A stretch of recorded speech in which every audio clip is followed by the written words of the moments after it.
veio fazer aqui hoje? Hoje a gente veio dar início ao nosso primeiro PipaCast, um espaço de conversa, muito conteúdo, troca de conhecimento, né? Então conta aí pra gente quem é que vai estar com a gente nessa... Nossa Senhora, tô tão feliz. Mariana Viveiro, supervisora do IBGE, seja bem-vinda. Super parceira da gente aqui. É verdade. Sempre atendendo. Topou esse desafio de passar essa vergonha com a gente hoje aqui, Mari. Eu estou fazendo a minha estreia também em podcast. Queria agradecer demais o convite, é uma alegria estar aqui com vocês, porque eu vou falar sobre duas coisas que eu adoro, né? IBGE e dados, com pessoas interessadas, melhor impossível. Eu queria que você se apresentasse um pouquinho. Então, meu nome é Mariana Viveiros, eu sou supervisora de disseminação de informações do IBGE na Bahia. Eu trabalho no IBGE há 17 anos, não parece, mas eu sou jornalista de formação, mas tenho até um mestrado em ciência ambiental, mas eu brinco que eu tenho um pós-doutorado em dados do IBGE, né? Agora, Mari, com esse tamanho, né, de demanda, como é que foi trabalhar na época da pandemia? Porque assim, não podia pesquisar, ou quando era para pesquisar, imagino que foi algo bem restrito, assim. Conta um pouquinho desse desafio aí, que foram 2 anos, né? A gente teve, o mundo enfrentou um desafio nunca antes visto, né? E o IBGE também, porque o IBGE ele tinha um princípio da ida aos locais, né? Da pesquisa em loco. Era o princípio basilar do IBGE. Ir à casa das pessoas ou ir às empresas. E a gente não pôde mais fazer isso. E a gente também não podia parar de fazer os dados. Porque os dados, principalmente nesse momento em que estava tudo virando de cabeça para baixo, eles eram fundamentais para que a gente conseguisse se localizar no mundo virado de cabeça para baixo. Então foi muito desafiador. A gente precisou fazer tudo por telefone. Só que a gente não tinha os telefones. Né? Não tinha os contatinhos das pessoas. Principalmente no caso das pesquisas domiciliares. As pesquisas econômicas, menos mal, porque como a gente tem um cadastro e o cadastro já tinha os contatos, foi muito mais fácil. Mesmo assim, foi um desafio. Imagina fazer pesquisa de preço sem ir ao estabelecimento comercial. Como você faz isso? E a gente conseguiu, né? A gente teve efeitos, a gente teve impactos negativos, a gente parou, por exemplo, de ter os dados para as capitais na nossa pesquisa trimestral de emprego, né? Que é a PNAD contínua, a gente parou de ter porque a gente não conseguia ter números suficientes de entrevistas realizadas para dar o dado de forma confiável. Tá. E no período da pandemia, algum dado que você fez? Nossa, em 17 anos de IBGE nunca vi nada parecido? A gente teve algumas informações terríveis, né? Por exemplo, a taxa de desemprego, né, gente? Eu acho que a taxa de desemprego, que ela chegou quase a 20%, se a gente pensar menos de 10 anos, né? Menos de 10 anos atrás, a gente estava em 2014 com uma taxa nacional de 4,9, menor que 5, e a gente chegou a ter uma taxa de 15, quase, né? E aqui na Bahia a gente teve uma taxa também elevadíssima. Uma perda de postos de trabalho, muita pessoa que parou de trabalhar mesmo, e foi bastante dramático, né? Eu acho que foi o dado mais que saltou aos olhos, assim, em termos de magnitude do efeito, né? Aquele efeito agudo. No bastidor, a gente estava conversando, não foi, Ju? Você falou assim, a Bahia é o estado de serviço, né? Fugindo um pouco do olhar do censo, que a gente vai voltar depois até, sim. Mas se você fosse fazer hoje um panorama do que é a Bahia, hoje ele seria um estado com maior número de desalentados, seria um estado de serviços, maioria mulher, talvez, que a gente tentasse desenhar Bahia, né? Um pouco assim a Bahia. Então vamos lá, a Bahia é um estado, maioria mulher, um pouco a mais do que a média. As mulheres são sempre maioria, tá, gente? No país quase inteiro. Mas alguns estados não. Mas a Bahia ela tem um pouquinho a mais que a média. É um estado de poucas pessoas que se declaram brancas, né? Então é um estado de pardos, mas um estado com uma população que se declara preta, muito importante, a maior do país. Então, 1 em cada 5 pessoas se declara preta. A gente é um estado também cuja população cresce muito pouco, né? Um dos estados com menor crescimento demográfico ano a ano, só acima do Piauí, né? Então a gente tem um número de nascimentos muito pequeno a cada ano, uma nova população muito pequena a cada ano. Nós somos a 7ª economia do país, então nós não estamos, assim, em termos econômicos, numa posição tão desvantajosa, considerando que são 27 unidades da federação. Éramos o 6º até alguns anos, mas aquela crise ali de 2015, 2016, a gente acabou perdendo espaço para Santa Catarina. Mas temos, assim, uma importância grande na área de serviços, né? A gente também tem uma agropecuária que tem um peso no nosso PIB um pouco maior do que a média. O agropecuário, o setor agro, ele mostrou uma força importante aí durante a pandemia, porque foi o setor que segurou, de alguma forma, empregos.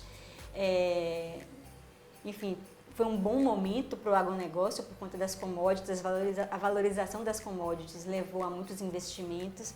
Aumentou o preço das nossas do óleo de soja também, né? Aumentou o preço da ração, aumentou o preço da carne, mas teve um lado positivo. A estatística é fogo, porque é difícil ter 100% positivo ou 100% negativo. A gente está sempre ali navegando no meio. E a gente é um estado que tem um mercado de trabalho muito desafiador, né? Eu acho que talvez, e uma questão educacional, uma herança educacional, né? A gente sabe que os indicadores de educação da Bahia, quando a gente pega as gerações mais jovens, eles não são tão não estão tão fora da média. Eu brinco que assim, as pessoas falavam assim, recentemente mais da metade dos alunos das universidades públicas são negros. Aqui na Bahia isso já era verdade há muitos anos. A gente tem um dado de 2015 que já era quase 60%, 70%, né? Mas a gente tem uma herança de dificuldades de acesso à educação, de baixa instrução, de baixa escolaridade. Eu acho que são os grandes 2 desafios do Estado. É isso, e que conversa muito com o emprego. Então, emprego e educação, eles se conversam muito. Estão muito ligados aí, de alguma forma. Ju tá aqui doida, vai perguntar do censo de não, mas eu só queria saber. Pergunte. Salvador, nesse cenário, ele segue essa tendência Bahia, assim, desse desenho que você fez do Estado, ou Salvador tem algum ponto fora da curva? Salvador, as capitais geralmente têm uma situação melhor do que o Estado como um todo, para algumas coisas. Então, e Salvador é mais feminina, ela é mais preta, ela tem uma educação também bem melhor. Ela tem um PIB, os serviços são quase 80% no PIB de Salvador, porque Salvador não tem indústria. Basicamente, Salvador, a cidade, né? Não tem praticamente indústria. Agropecuária, nada quase também, né? Agropecuária não existe praticamente aqui na capital. Então, a gente tem muito serviço, 80% praticamente. É uma cidade extremamente... É uma cidade importante em termos de PIB nacionalmente, mas também ela é mais desigual. Ela tem uma desigualdade maior do que o Estado como um todo, né? Porque você tem uma condição melhor, de uma forma geral, mas essa condição ela não é melhor para todo mundo. Então, acho que assim, se a gente tivesse que falar assim, Salvador tem condições melhores, os indicadores são mais acentuados, inclusive o de desigualdade, que é uma coisa ruim. Essa questão, você trouxe que a educação, Salvador é um pouco melhor em relação à Bahia, mas o desemprego, ele fica também no mesmo cenário? É um pouco pior. É um pouco pior. Os dados de Salvador, durante a pandemia, a gente parou de ter, né? Mas a gente teve agora o 2º trimestre. Então, a gente teve, de uma forma geral, na Bahia, uma taxa que caiu, mas ainda é de 15,5%, uma taxa bastante alta, a maior do país. E Salvador é 16,7%. Gente, é triste, né? Ainda é um pouco mais, né? Região metropolitana é mais ainda. Se você pega Salvador mais a região metropolitana, né? Soma os municípios, vai quase 20%, 19%. Ainda é uma... E certamente, eu não olhei, não tenho certeza se é a maior. Mas se não for a maior, é a maior ou a segunda maior. Porque é muito alta. E a gente viu que o desemprego está caindo, né? Ainda bem. Ainda bem. Mas eu queria, assim, um dado bom, Mari, para o pessoal não começar a desligar e nós assim, um dado positivo, né? O pessoal ficar assim, não, vou ouvir até o final, da esperança. Mas a gente tem muitos dados positivos. Por exemplo, na parte de educação em Salvador, a gente tem uma série de indicadores muito positivos, de acesso à escola, né? A gente tem também o próprio fato de que a gente tem o 7º PIB entre os estados, e Salvador também está ali com um PIB bastante relevante entre as capitais. A gente sabe que as atividades econômicas, de uma forma geral, estão se recuperando no estado, né? Mas assim, porque o problema da estatística é que a gente, às vezes, quando a gente tem um histórico, uma carga, uma herança de dificuldade, de indicadores ruins, a gente melhora muito até um determinado ponto, mas depois fica mais difícil de melhorar. Sim. Por exemplo, analfabetismo, né? Analfabetismo é um indicador que você não tem mais hoje crianças e jovens praticamente analfabetos, mas você tem um estoque de analfabetismo que você não consegue resolver, que é muito difícil de resolver na Bahia, no Brasil, em Salvador, em qualquer lugar do mundo. Então, aí a estatística ela fica lenta. Ela muda muito lentamente a partir de um determinado nível, né? Como se atingisse um platô, né? Isso, exatamente. Parece um teto que fosse difícil de ultrapassar, né? E aí, para você resolver aquilo, precisa de um investimento qualquer muito intensivo, para você conseguir ter um ganho significativo. Vá pro seu Sensa. Ela tá curiosa. A gente tá curiosa, né? A gente falou da retomada, você já trouxe vários dados bem ricos assim pra gente. Mas e aí, as expectativas? O que é que vocês esperam ver nesse censo de 2022? Quais são as... 12 anos depois. 12 anos. Eu acho que sim, tem algumas tendências que a gente imagina que terão sido intensificadas. Primeiro casas com menos pessoas, né? Menos pessoas por domicílio. A gente já tá, os primeiros dados que a gente já está em campo, né? Estamos na terceira semana, a gente já tem mais ou menos 30% dos domicílios recenseados no estado. Então, um super indicador bom de andamento de coleta. E a gente já percebe nesses 30% uma queda importante na média de moradores por domicílio. É claro que esses dados ainda vão ter supervisão e tal, mas a gente já percebe, né? Então, a gente imagina que são famílias menores, menos filhos, que a gente já percebe, mais idosos. E os idosos, eles acabam morando normalmente sozinhos ou com mais uma pessoa, né? Ter mais idosos, que a gente já vem percebendo em outras pesquisas, significa também ter mais mulheres, mais ainda, né? Uma sobrepopulação feminina, porque ainda as mulheres têm uma esperança de vida maior que a dos homens, elas acabam vivendo um pouco mais na média, claro. A gente também imagina que a gente vai ter aí um movimento em termos, por exemplo, de questões culturais, que a gente observou nessa última década, de uma evolução do número de evangélicos, por exemplo, e uma redução, talvez, no peso dos católicos. Os católicos eram 80% em 2010, né? É difícil achar que eles não vão ser maioria, mas a gente imagina que eles vão ter uma perda aí. A gente imagina também que talvez as religiões de matriz africana ganhem um pouco de importância por uma questão de mais autoafirmação, de orgulho, de representatividade, porque a gente, apesar de viver num estado de negros, né, de pretos e pardos, a gente tem muito pouco. Em 2010 era muito pouco, só para vocês terem uma ideia. Rio Grande do Sul tinha o maior percentual de pessoas de religiões de matriz africana era no Rio Grande do Sul. Acho que Minas também era um número maior que o nosso, mas gente. Bahia sei lá, é bem abaixo, né?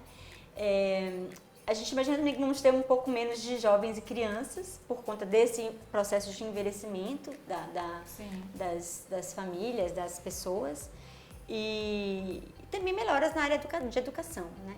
E vamos ver trabalho e renda, porque o censo também pega trabalho e renda e deficiência.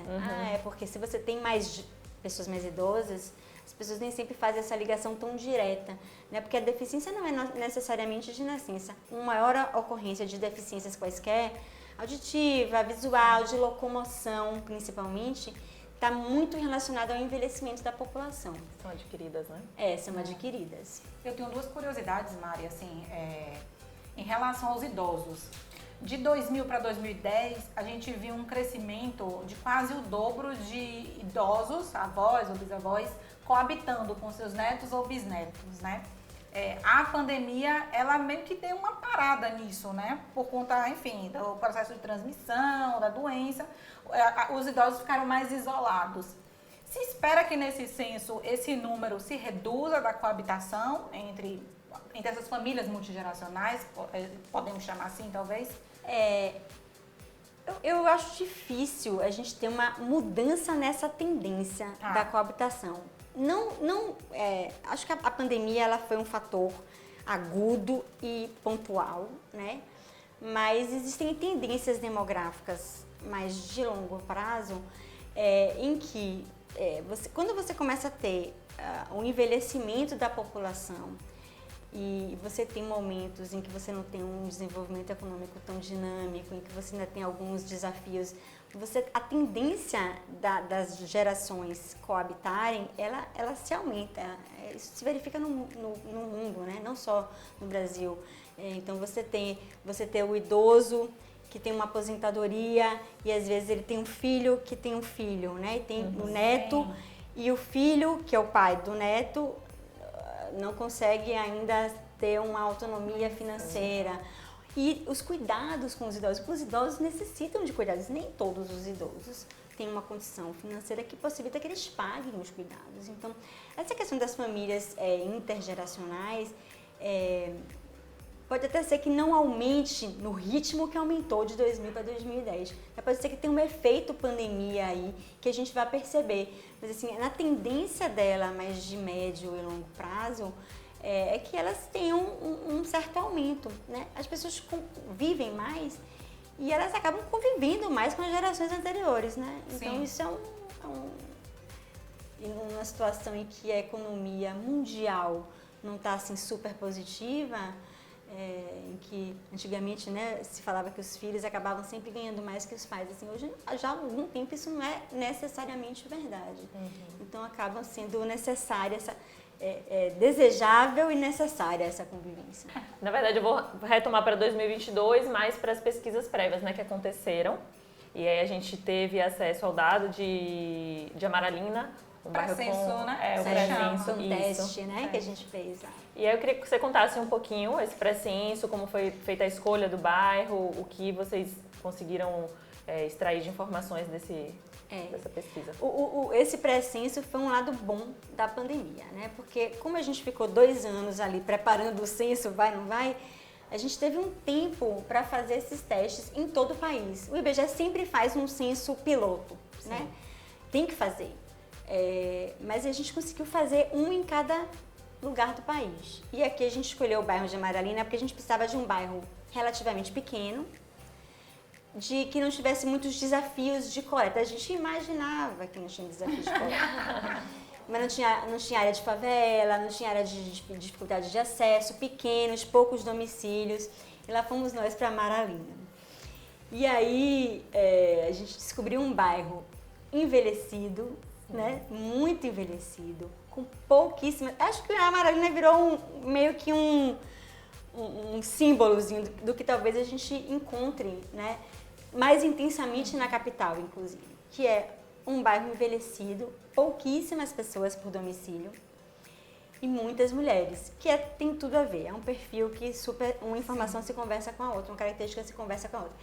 E que é dificílimo para você fazer pesquisa. Por quê? Mulheres sozinhas em casa. Né? Primeiro é difícil de encontrar, porque mesmo a pessoa sendo aposentada, ela sai, ela vai para o médico, ela vai passear, ela vai às compras, ela não para em casa. Segundo, quando a gente encontra, às vezes ela tem uma resistência grande em receber, porque ela é uma pessoa sozinha, mulher. E mais idosa, se sente mais vulnerável, compreensivelmente. E a gente se deparou com uma realidade também que não era muito comum em Salvador e na Bahia, que são os prédios sem porteiro e sem interfone. Que tudo agora funciona no grupo do WhatsApp.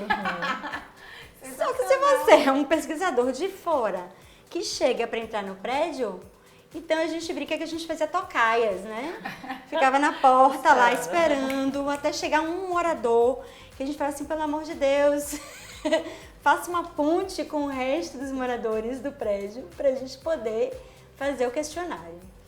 E conseguimos, mas assim, foi muito bom, porque na verdade assim, a gente já chegou agora, nesse momento de a Vera, né? Vamos agora fazer a Vera, com algumas estratégias já montadas para esse tipo de situação, né? que foi um pouco surpreendente pra gente. Mas são os desafios da pesquisa. E as pessoas falam assim, por que eu não posso responder pela internet? Aí é aquele número que eu falei, 0,2% quer responder pela internet. Não representa, baixíssimo. Baixíssimo, vamos ver se aumenta, né? Isso é Bahia como um todo. Talvez em Salvador a gente tenha, nas cidades maiores, certamente esse percentual é um pouquinho mais elevado. Vou para minha curiosidade. Sim. Tabular isso tudo, como é?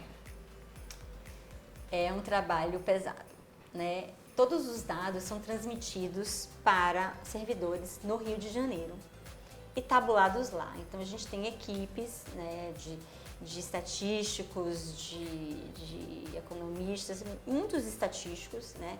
Mas também outras áreas, porque você precisa ter parâmetros, né? Você precisa começa a tabular e começa a ver se faz sentido ou não faz sentido, né? Porque estatística é algo um pouquinho previsível. Quando foge muito do que você está prevendo, pode ser verdade, mas normalmente acende uma luzinha, né? Acende uma luzinha amarela.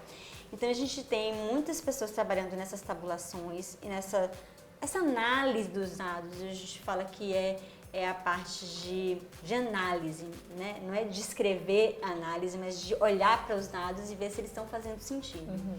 E aí a gente demora um tempo nisso, né? E aí por isso que a gente acaba divulgando os resultados com mais detalhes, com um tempinho mais, né, com um certo delayzinho. E aí, em 2023, a gente vai ter aí, por exemplo, uma enxurrada de dados, mas dados de censo a gente divulga até, sei lá, talvez 2029. Não, acho que 2029 não, mas 2026, com certeza, 2025, 2026, a gente ainda vai estar divulgando muitos dados. Porque aí você vai olhar os temas por dentro, você vai olhar para os indígenas, você vai olhar para os quilombolas. Pela primeira vez, o IBGE, o censo demográfico brasileiro, vai identificar os quilombolas. E, por exemplo, na Bahia é importantíssimo essa informação é importantíssima, você vai ter um olhar específico para eles. A gente também tem uma ideia de fazer uma análise de moradias improvisadas, né? Existe uma demanda por população de rua, investigar a população de rua, e o IBGE fala assim, a gente não sabe fazer isso, a gente não tem metodologia para isso. Mas vamos ver os domicílios improvisados, que aumentaram muito na pandemia. Então a gente vai ter uma análise específica para isso. Para as favelas, os aglomerados subnormais, tem um nome pomposo, mas são as favelas e assemelhados, né? Então a gente vai ter uma análise específica para isso. E tudo isso vem dessa enxurrada, desse monte de dados que a gente está pegando no campo nesse momento. Mas já chegou a fazer alguma entrevista com algum quilombola? Você já tem a gente vai ter, na verdade, assim, a gente está com uma marcação, digamos assim, um momento marcante de início desse censo quilombola agora, quarta-feira, nessa semana. E aí a gente vai, porque assim, não é igual, a gente tem que fazer primeiro uma reunião, porque os quilombolas, eles não são investigados em todos os lugares, né? Eles são investigados nas áreas em que o IBGE previamente mapeou como áreas de quilombolas, não necessariamente formalizadas, porque a gente sabe que no Brasil formalização não existe, né? Então a gente sabe que tem muitas áreas informais, mas a gente teve um trabalho que também foi favorecido em certa medida pela pandemia, porque a gente conseguiu ter um tempo a mais para tentar mapear essas comunidades. E aí tem uma reunião primeiro que se faz, né, com as lideranças para explicar. E a gente vai ter aí um dado bem bacana, que são eles com eles mesmos e eles com o resto da população. O que é melhor? O que é pior? Quais são os desafios específicos deles, que a gente já tinha para os indígenas? Então, por exemplo, a alfabetização, que não é uma grande questão, na época, em 2010, para os indígenas, era uma questão bem mais importante, né? E aí vamos ver como é que vamos ser agora. Curioso, hein? Quando a gente fez a entrevista, né, assim, o iniciozinho, o bate-papo, tá? A gente tava um pouco nervosa, acho que agora a gente tá mais tranquilo, né? Foi, agora na rolou. Sala de casa, rolou. Mari, gostou de estar aqui com a gente? Ah, eu adorei. O primeiro podcast PipaCast. Uma honra, PipaCast. uma honra. Começamos com o pé direito, eu diria. Segundo os dados do espero. IBGE. Segundo o Vai dar IBGE. certo. PipaCast será um sucesso. Quando a gente pediu assim, Mari, por favor, venha ser a primeira pra gente bater esse papo. Traga uma indicação de um livro, de A um coisa mais filme. difícil. Trouxe. Eu trouxe. Eu acho que o filme, para se assistir, não é um filme muito pop, não. Mas já que a gente está em época de censo, no censo 2010, o cineasta Zé Lito Viana, mais conhecido como pai do Marcos Palmeira, que é um grande cineasta brasileiro, ele fez um documentário que se chama O País é Este, não confundir com a música do Legião Urbana, mas é uma brincadeira, inclusive, com essa música. E eu recomendo, tá no YouTube, bota lá, O País é Este. E ele fala um pouco, ele faz dá um retrato, né? A partir dos resultados daquele censo, do que era o país. E é um filme bem bacana, que eu recomendo às pessoas que gostam de assistir.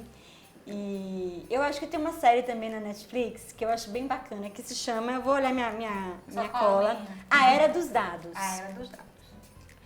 Não necessariamente essa série fala sobre dados o tempo inteiro. Eles pegam vários temas e começam a fazer conexões. Na verdade, a série em inglês se chama Connected, que é conexões. Mas eles fazem as conexões entre questões que aparentemente não tem nada a ver com nada e eles conseguem se conectar e conectar com dados.